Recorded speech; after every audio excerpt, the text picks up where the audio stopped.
Hola DevPoler y bienvenido a un nuevo vídeo. Hoy veremos las sentencias selectivas. Para ello vamos a crearnos nuestro fichero. Primero vendremos al paquete de Kotlin, clic derecho, nuevo paquete y pondremos por ejemplo if-else. Vamos a crear ahora un nuevo fichero, Kotlin class file, va a ser un file que se va a llamar if-else when. ¿Y qué vamos a ver en el vídeo de hoy? Vamos a cerrar la vista de proyecto, que ya no nos sirve, con Alt 1 en Windows, Command 1 en Mac y se cierra. ¿Qué vamos a ver hoy? La sentencia selectiva if, if-else, los if anidados y la sentencia when. Vamos a crear nuestro Kotlin entry point con un main, abrimos paréntesis, cerramos paréntesis y abrimos y cerramos bloque de código. ¿Qué son las sentencias selectivas if? Es un bloque de código que se ejecuta si y solo si se cumple un statement. Es decir, al evaluarse dicho statement, este es true. ¿Cómo lo hacemos? Pues para ello simplemente usaremos la palabra reservada if. Aquí nos está diciendo una pista el id, que es entre paréntesis, y donde ponen los tres puntitos pues tendremos que poner nuestra condición. Entonces if, abrimos y cerramos paréntesis y abrimos y cerramos bloque de código. Abrimos y cerramos bloque de código. Se quedaría así. Y ahora dentro del paréntesis nos está dando un error porque se requiere una expresión. Entonces, por ejemplo, vamos a hacer la expresión más sencilla. If true, que esto siempre se cumple, si true, es decir, ¿se cumple la condición que está dentro del paréntesis? Sí, porque es true. If true, pues vamos a print ln dentro de nuestro primerito if. Si ahora ejecutamos este bloque de código, la primera vez va a tardar un poquillo, estamos dentro de nuestro primerito if. ¿Qué pasa si ponemos aquí false? Ejecutamos esto de nuevo y no se imprime nada por pantalla porque el statement de aquí no se cumple. Y claro, aquí podríamos poner un montón de cosas. Podríamos poner que si tenemos, por ejemplo, una variable val age es igual a 29. Vamos a ponerlo debajo mejor. Aquí val age igual a 29. Ahora ponemos, aquí vamos a poner if true para que no nos dé fallo, if true. Ahora, ¿qué podríamos poner? Pues si la edad es mayor o igual que 18, vamos a poner aquí, abrimos el bloque de código y vamos a poner print ln. ¿Y qué tenemos que poner? Pues eres mayor de edad. Si ejecutamos esto de aquí, eres mayor de edad, porque la edad es 29, ¿vale? El warning que nos está dando esto es porque la edad 29 nunca cambia. Por eso es absurdo este if, pero bueno, vamos a obviarlo porque ahora mismo estamos simplemente poniendo ejemplos muy sencillos. Perfecto, este sería así de sencillo el if. Vamos a ir ahora con el if-else. Vamos a ir ahora con la sentencia if-else. ¿Cuál es la sentencia if-else? If y la condición, age, vamos a poner por ejemplo la misma condición, age igual, mayor o igual que 18, abrimos y cerramos paréntesis y sería println eres mayor de edad, y no lo hemos puesto entre comillas porque esto no es un string, si no va entre comillas no es un string, por lo tanto se vuelve un poco loco. Print eres mayor de edad. ¿Y cómo hacemos ahora el else? Fuera del bloque de código del if, aquí le damos un espacio y ponemos else. Abrimos y cerramos bloque de código y aquí estaría el else. Print ln, lo siento, no puedes entrar en las discotecas. Entonces, si ejecutamos este bloque de código, ¿qué va a pasar? Eres mayor de edad, es el print de la línea 19 y el de la línea 24 es este de aquí, el último. ¿Qué pasa si ahora cambiamos el valor de la edad? Vamos a ponerle aquí var age, ¿vale? Vamos a hacer que varíe y aquí vamos a ponerle age es igual a 15, por ejemplo, ¿vale? Y aquí pues ha variado la edad. Si ponemos aquí y le damos a run, dentro de nuestro primerito if, ¿vale? Ese es el primero. Eres mayor de edad, ¿por qué? Porque esto es secuencial, acordaos, línea a línea. Lee la línea 16 y edad vale 29. Aquí la línea 18. ¿Edad es mayor o igual que 18? Sí, porque es 29. Por lo tanto, se ejecuta este bloque de código. En la línea 22, ¿qué pasa? Le asignamos a age un nuevo valor que es 15. Línea 25, ¿es edad mayor o igual que 18? No, es 15. Por lo tanto, este bloque de código de la línea 26 no se ejecuta el else, ¿vale? Sea cual sea la condición. Si no se ejecuta el if, se ejecuta el else, ¿vale? Entonces, ¿qué pasa? Hay que tener cuidado con los else. ¿Por qué? Porque muchas veces, sobre todo al principio, nos podemos confundir, porque vamos a hacer un ejemplo. ¿Os acordáis de tengo un coche y una moto? ¿Vale? Val has car, por ejemplo, vamos a ponerlo, tengo un coche, true. Val has bike, motorbike, igual a false, no tengo moto. Me la presta mi hermano, pero no tengo moto. Si tengo un coche, si tiene un coche, has car, y tiene una moto, has motorbike, vamos a imprimir print ln y vamos a poner tienes ambos. Y ahora ponemos el else. El else, vamos a poner print ln y vamos a poner no tiene ni un coche ni una moto, ¿vale? Vamos a ejecutar esto, ¿vale? Sería este último, no tiene ni un coche ni una moto, porque ha entrado en este else de la línea 36, por lo tanto ha ejecutado la línea 37, no tiene ni un coche ni una moto. ¿Qué pasa?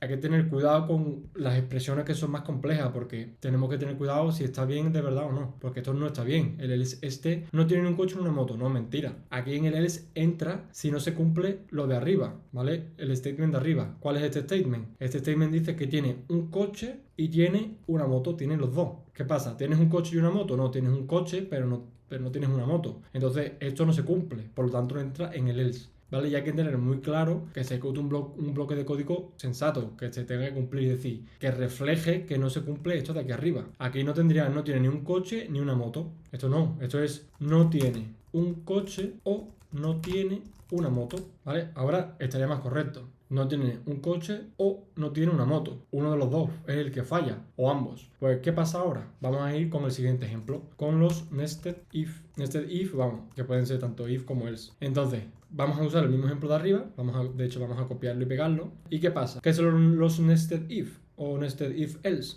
Pues son anidados, es decir, uno dentro de otro. Entonces, ¿qué pasa aquí? Tengo un coche y una moto. Aquí tenemos, perfecto. ¿Qué no? ¿Qué puede pasar? Que aquí o no tiene un coche o no tiene una moto. Pues vamos a meter dentro de esta sentencia otro if. If.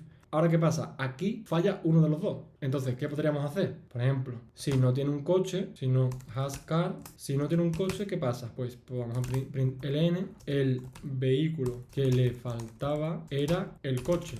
Vamos a copiar la línea, vamos a cortarla y vámonos. Esto es el if de no tiene un coche.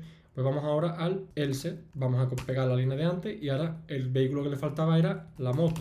Esto es lo que pasaría. Vamos a ejecutarlo y después vamos a ver pasito a pasito el código que hemos puesto ahora mismo. El vehículo que le faltaba era la moto. Vamos a ver si es verdad. Has motorbike, false. Vale, porque el coche sí tiene, perfecto. Bien, vamos a ver si tiene sentido o no. Vale, le hemos dicho aquí que si tiene un coche y tiene una moto, print tiene ambos. Si no, es decir, o no tiene un coche o no tiene una moto, que es el caso que habíamos impreso aquí arriba. Vale, perfecto, estamos aquí dentro del bloque de código del else. Entonces, ¿ahora qué puede pasar? Pues un if anidado, porque o falla una cosa o falla la otra. Entonces, si no tiene un coche, es decir, has car, si no tiene un coche, ¿vale? Es decir, has car, ¿tiene coche? Sí o no. Pero esto lo está negando, ¿vale? Es decir, si no tiene coche, porque es esto lo que está diciendo, no tiene coche, lo estamos negando, entonces el vehículo que le falta es el coche. Y si no, pues ya sabemos a ciencia cierta que si no tiene un coche, como el statement de aquí arriba decía, si tiene un coche y una moto, si falla uno, o sea, si no falla uno es que falla el otro. Si no tiene un coche, entonces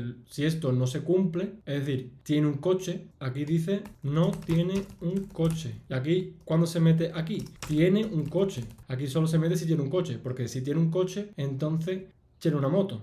Este bloque de código es lo que nos estará diciendo. No tiene un coche. Entonces, si no tiene un coche, es decir, si has car es lo contrario, o sea, se niega que tiene un coche, pues entonces se ejecuta este bloque de código que se refiere a que no tiene un coche. Y el vehículo que le faltaba era el coche. Y si no, pues entonces le falta la moto. Tiene coche, por lo tanto, no tiene moto. Entonces el vehículo que le faltaba era la moto. Y volvemos a lo que dije anteriormente. ¿Qué pasa si no tiene un coche ni una moto? Si esto es false y ejecutamos, dice, el vehículo que le faltaba era el coche. A ver, no es a ciencia cierta, no es así del todo. Hay que tener mucho cuidado, como digo, porque son muchas cosillas las que hay que tener en cuenta. Entonces, ¿cómo se solucionaría esto? Si no tiene un coche y no tiene una moto, entonces no tiene ningún vehículo. Vamos a hacer una cosa, vamos a copiar y pegar esto. Vamos a copiarlo y voy a hacerlo abajo, ¿vale? Esto estaba así, vale, vamos a copiar vamos a copiarlo y vamos a pegarlo aquí abajo para hacer otro ejemplo aquí. Hemos dicho, si no tiene un coche y no tiene una moto, no tiene ningún vehículo. Entonces, else, ¿qué pasa aquí? Que ya sabemos que le falta alguno. Ya sabemos que al menos tiene un coche, Aquí hemos dicho no tiene ningún vehículo. Vale, aquí al menos tiene un vehículo. Pues vamos a quitar esto ahora y ahora sería lo que hemos visto arriba. Esto de aquí vamos a copiarlo, vamos a pegarlo y vamos a explicarlo. Lo pegamos aquí y dice, entramos en este else, en este bloque de código que es el else. Es decir, no tiene ni un coche, o sea, esta condición no se cumple. Es decir, no tiene ningún vehículo. Es decir, no tiene ni coche ni tiene moto, porque acordad que lo estamos negando. No tiene ningún vehículo. Perfecto, entonces, si no tiene ningún vehículo, se imprime no tiene ningún vehículo. El else. ¿Qué dice el else? Aquí cuando nos metemos, cuando no tiene al menos un vehículo. O sea, sabemos que no tiene los dos y sabemos que al menos uno tiene, porque hemos saltado todo esto, ¿vale? Esto se van encadenando, claro, si no se vuelve a ejecutar, acordado que esto es secuencial. Si hemos llegado a esta línea, a este de aquí, a este else, es porque no hemos pasado por aquí, ¿vale? El bloque de código no se ha ejecutado. Entonces, estamos aquí en la línea 56, que nos dice que al menos tiene un vehículo, ¿vale? Pues entonces, ¿qué decimos? Si tiene un coche, bueno, o si no tiene un coche, el vehículo que le faltaba era el coche. Else, el vehículo que le faltaba era la moto. Porque si no tiene un coche, entonces lo que no tiene es una moto. Esto obviamente se podría hacer de una manera más sencilla con, si tiene un coche, pues el vehículo que le faltaba era la moto. Y el vehículo que le faltaba era el coche. Si ejecutamos esto, pues tiene que ser lo mismo. No tiene ningún vehículo, vamos a verlo. No tiene ningún vehículo. False y false. Vamos a poner ahora true el car, por ejemplo. Tengo un coche. Vamos a ejecutar esto. Y dice, el vehículo que le faltaba era la moto. Ahora vamos a hacer que solo nos falte la moto. Es decir, perdón, que solo tengamos la moto. O sea, no tengo un coche, pero sí tengo una moto. Si ejecutamos esto, el vehículo que le faltaba era el coche. Efectivamente, tengo un coche, o sea, una moto, pero no tengo un coche. Y ahora vamos a hacer que tenga ambos vehículos. True. Ejecutamos esto y tiene ambos vehículos. ¿Qué pasa? Que los if anidados podrían ser infinitos. Entonces, ¿hay alguna manera de hacerlo de una manera más simple? Porque al final esto, si os vais fijando, se van creando como ramas, es decir, como caminos posibles que puede coger el algoritmo. Pero claro, parece que quedan de una manera un poco forzada. ¿Hay alguna manera que lo haga más simple? Pues sí. Para ello tenemos el when. Que el when no es más que, en lugar de ir ramificando, o sea, tenemos un nodo y ramificamos, y ahora dentro del subnodo volvemos a ramificar, no, el when lo que hace es, en un mismo nodo, ramifica todas las opciones que hay, ¿vale? Entonces, ¿cómo hacemos esto? El when, abrimos bloque de código y aquí lo tendríamos. Y ahora aquí tendríamos que poner condiciones. Por ejemplo, has car and has motorbike. Esto es una sentencia. Entonces, ¿qué bloque de código tendremos que ejecutar en este caso? ¿Cómo se hace eso? Rayita del menos y mayor que. Hay que hacer como una flecha. Y aquí abrimos bloque de código. Tiene un coche y tiene una moto. Print ln tiene un coche y una moto, ¿vale? Y vamos a poner aquí entre paréntesis que estamos en el when, para que quede más claro, estamos en el when, ¿vale? Siguiente, por ejemplo, pues no tiene has motorbike y tiene coche. Abrimos flechita y bloque de código. Hemos dicho, ¿cuál es la sentencia? Que no tiene moto y tiene car. O sea, tiene coche. Pues println, vamos a copiar lo de arriba y vamos a pasarlo para abajo. ¿Cuál es esta sentencia? Tiene un coche, pero no tiene una moto, pero no tiene moto. Y estamos dentro del when, perfecto. Siguiente sentencia, pues lo mismo que arriba, pero al revés, digamos. Has motorbike y no tiene coche. Flechita y bloque de código. Println, vamos a volver a copiar esto. Bueno, y vamos a decir, tiene una moto, pero no tiene coche. Seguimos. ¿Qué puede ser más? Pues tiene coche y tiene moto. Tiene moto y no tiene moto y tiene coche. ¿Qué rama nos faltaría más? Pues mira, tenemos aquí. Tiene coche y moto. No tiene moto y tiene coche. Tiene moto y no tiene coche. ¿Qué nos falta? Pues no tiene ninguno de los dos. Has motorbike y no tiene has car. No tiene ninguno de los dos. Vamos a pegar. No tiene ningún vehículo. Perfecto. Vamos a ejecutar esto y vamos a ver qué pasa. Efectivamente, solo se ha ejecutado una línea del when, ¿vale? Porque esto, como hemos dicho, ramifica en un nodo, ramifica y no se ejecuta ninguna otra. Tiene un coche y una moto. Vamos a verlo. Tiene un coche, true. Tiene una moto, true. Perfecto. Vamos a cambiarlo. Por ejemplo, vamos a poner aquí false y vamos a ejecutarlo. Ahora tendría que decir que tiene una moto, pero no tiene coche. Tiene una moto, true, pero no tiene coche. Perfecto. Pues vamos a poner ahora el caso contrario. Tiene coche, pero no tiene moto. Ejecutamos esto y tiene un coche, pero no tiene una moto. Perfecto. Y ahora vamos a hacer que no tenga ninguno de los dos. Ejecutamos esto y dice no tiene ningún vehículo. Es decir, que solo ejecuta una línea de aquí, ¿vale? ¿Cómo sabemos que no ejecuta una línea de aquí? ¿Vale? Porque nos lo está chivateando ya el IDE. Si ponemos aquí esto, aquí dice la condición que no tiene un coche siempre es true cuando se alcanza a analizarla. ¿Por qué? Porque ya hemos dicho, estamos dentro de... Esto es como si fuera parecido a un if y esto sería un else.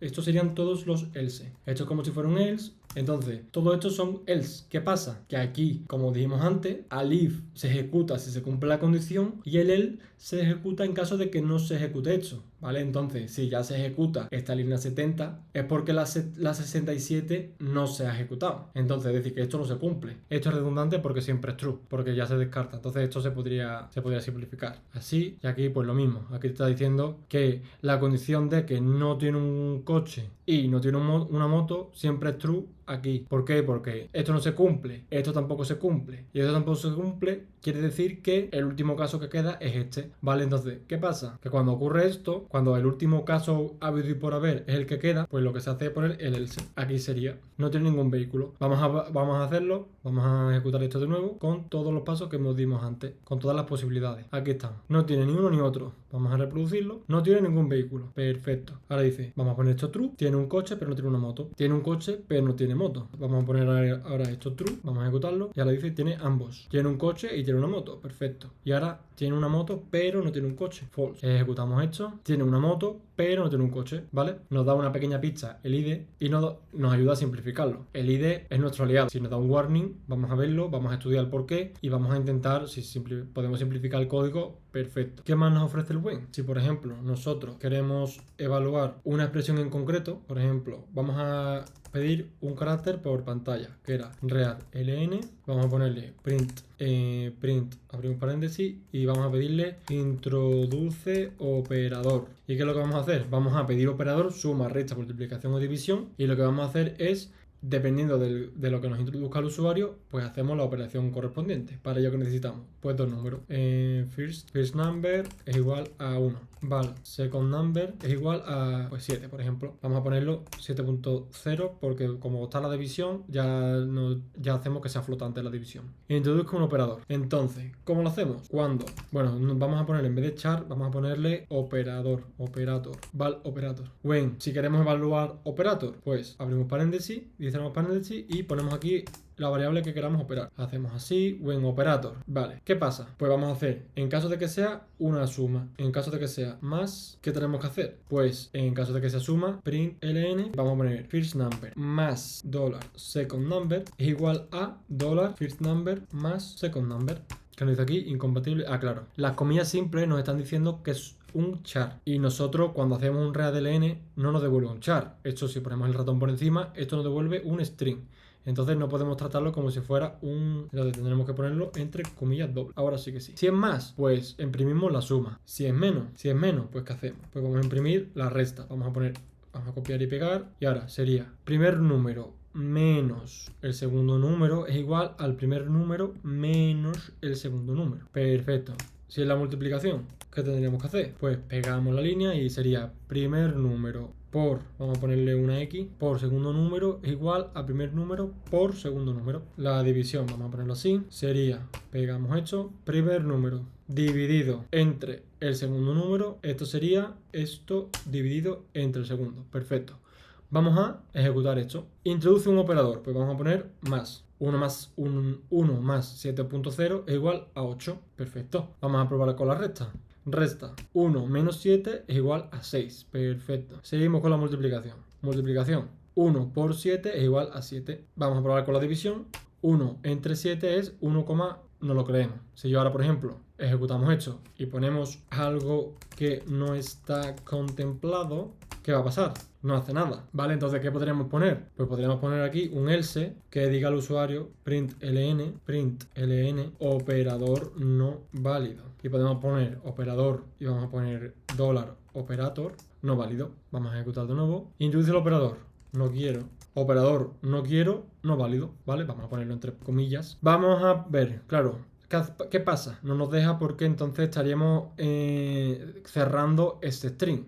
¿Cómo podemos hacer poner comillas? Pues hay dos opciones. O ponemos comillas simples y no habría problema. O si queremos poner comillas dobles, lo que podemos hacer, bueno, vamos a probarlo. Vamos a poner aquí, lo ejecutamos. Ponemos cualquier cosa. Operador J no válido, ¿vale? Esta es una opción. Y otra opción es haciendo con el carácter de escape. ¿Cómo se llama eso? O sea, ¿cómo se hace el carácter de escape? Pues con la barra invertida que está a la izquierda del 1. Con esta barra y ahora doble comilla. Y aquí pues lo mismo, con la barra y doble comilla. De esta manera ya podríamos usar comillas dobles. Y ahora si ejecutamos esto, la G por ejemplo, ya nos dejaría usar las comillas dobles dentro de otras comillas dobles. Esto es un tip. ¿Qué pasa ahora si por ejemplo queremos hacer la potencia o el resto. Vamos a poner, por ejemplo, el resto. En caso de que sea esto de aquí, pues aquí println, bueno, vamos a copiar y pegar porque somos programadores y somos flojos, módulo y módulo, ¿vale? Ejecutamos esto y vamos a introducir operador módulo. El módulo de dividir 1 entre 7, o sea, el resto de la división 1 entre 7 es 1. ¿Qué pasaría si en vez de usar el when usamos if else anidado? Pues que tendríamos que entrar en el if else, en el if else correspondiente, en la rama correspondiente, y sería muchísimo más lioso. Y a medida que ponemos que queremos meter otro operador más, pues sería una parafernalia increíble. Por ejemplo, vamos a meter la potencia. Con el when solo tenemos que hacer una rama más, porque ya dijimos que en un mismo nodo va diversificando. Entonces aquí podríamos poner la potencia, que la potencia en programación suele ser doble asterisco. Pues en caso de que sea doble asterisco, va a ser println, que lo tengo aquí copiado. ¿Y cómo se le va al cuadrado en Kotlin? Pues simplemente cogeríamos un número y ese número tendríamos que hacerle llamar a un método, que ya sabéis que yo, por el mero hecho de ser yo, puedo hacer cosas conmigo, saltar, bailar, cantar, reír, llorar, ¿vale? yo por el mero hecho de ser persona puedo hacer cosas. Pues esto es lo mismo, es la programación orientada a objetos. Por el mero hecho de que first number sea un number, tienes métodos. Para elevar a una potencia tiene que ser un tipo double. Entonces vamos a usar el second number punto pow de potencia, y ¿a qué le podemos elevar? Pues podemos elevarlo a un double o a un entero. Pues vamos a elevarlo, por ejemplo, a second number. 7 elevado a 7. Entonces aquí tendríamos que cambiarlo un poco. 7 elevado a second number 7 elevado a 7 es igual a esto de aquí, ¿vale? Si probamos con el primer número, vamos a probarlo, pero nos va a dar error, first number, ¿vale? Aquí no nos dice, no nos deja, ¿por qué? Porque yo, por ser un entero, no puedo ser elevado a una potencia, ¿vale? Porque Kotlin no lo permite, no quiere. ¿Podríamos hacerlo? Sí, pero bueno, vamos a dejarlo en que no. Entonces, para ello necesitamos un double, que es second number. Ahora sí que nos dejaría. Pues si ejecutamos esto y hacemos la potencia, vamos a hacer primero la multiplicación, para ver que no hay ningún tipo de problema. Multiplicación, 1 por 7 es igual a 7. Ahora vamos a ver la potencia. 7 elevado a 7 es, sabrá Dios cuánto, pero no lo creemos porque es mucho. Entonces ya veis que el when es una manera mucho más limpia de tener varias posibilidades, varias ramas para una misma condición o para un mismo statement, ¿vale? Ya sea si estamos evaluando una expresión o, como aquí arriba, sin ninguna expresión en concreto. Aunque es cierto que el when sin expresión no tiene mucho sentido, porque entonces, claro, yo aquí puedo poner lo que yo quiera. Puedo poner, tengo un coche y tengo una moto, y aquí abajo, por ejemplo, puedo poner que, pues no sé, por ejemplo, 18 o edad es mayor que 18. Y haríamos esto, ¿vale? Esto no tiene mucho sentido. ¿Por qué? Porque no tienen ninguna cosa que ver con la otra. Porque acordaos, este sigue siendo un else. Entonces, ¿qué pasa con el else? Como ya dijimos antes, no se metería si lo de arriba no se cumple. Entonces, ¿qué tiene que ver en este código? Que tengas o no tengas un coche, o tengas un coche y no tengas una moto, o tengas uno o tengas otro. Claro, esto aquí no tiene sentido. Entonces, los when así, a mí personalmente no me gustan mucho. Normalmente los when tienen aquí una expresión, un statement, ¿vale? Una expresión. Si no, yo personalmente, como digo, no le veo mucho sentido. Pues nada, este sería el vídeo por hoy. Espero que te haya gustado. En el siguiente haremos ejercicio y veremos lo que es el diagrama de flujo. No tengas ningún tipo de miedo al preguntar cualquier duda. No te preocupes, son muchas cosas. A esto se le dedica mucho tiempo para empezar a entenderlo. Si quieres tardar menos, usa papel y boli. Te lo recomiendo encarecidamente. Y si tienes cualquier duda o no puedes resolverla por ti mismo, no dudes en preguntar, ya sea por YouTube, por Discord o por cualquier otra vía. Espero que te haya gustado. Suscríbete si es así. Comparte si sabes de alguien al que le puede interesar este tipo de contenido. Hasta pronto, Developer.